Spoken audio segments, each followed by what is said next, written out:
Question number 3 from Scott. That's at Scott8949. If you were the Bengals, if you were the GM of the Bengals, what would be the one realistic move you would make to help push this team closer to Super Bowl contending status? Again, should I be worried about Zach Taylor as our head coach? First of all, I'll attack the last thing first, which Zach Taylor deserves some grace here. He has been excellent as their head coach so far. The Bengals have developed schemes, developed players at a very high level since he got there. They put Joe Burrow in an excellent position to succeed. They've managed holes in the roster and gotten improvement in those areas. The offensive line is one. I look at all the things that Zach Taylor's accomplished over the course of the last 6 years, and I don't know why you would move on from him after this year. They made the playoffs in 2021 and got to a Super Bowl. They made the playoffs again in 2022, got to the AFC title game. Marvin Lewis, who had 16 years to do it, didn't get to a single AFC title game. Zach Taylor's already been to 2 in 6 years. And last year they were competitive. They were very competitive last year, even after Joe Burrow went down, and they stayed in the race until the end of the year. So no, this year hasn't gone as they expected.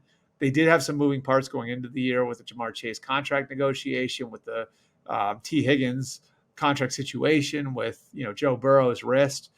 I still think they're going to be very much in the race. The offense is where it needs to be. The defense needs to get better, and that's where I can give you your trade targets. I think the 2 areas where you've seen the most need for improvement on defense are in the pass rush and corner. That's not a great place to be.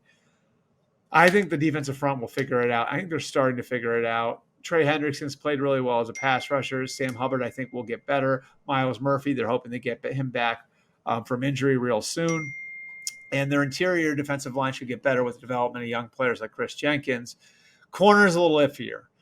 Corner, they're relying on younger players like DJ Turner and Cam Taylor-Britt. So if there's one area, if I were the Bengals, where I would add, it would probably be right there. Now, first name that popped to mind for me was Chidobe Awuzie. Problem is he's hurt.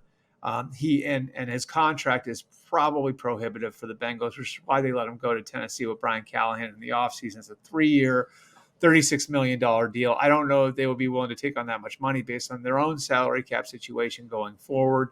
But could there be a reclamation project like a JC Horn out there for them? I think something at corner is probably where you would be looking if you're looking for a trade target for the Bengals. They've generally relied on their own ability to draft and develop players and develop guys like Turner or Taylor-Britt through the system. But if there was going to be a move, and I were the GM of the Bengals making that move, it would probably be a move on the corner.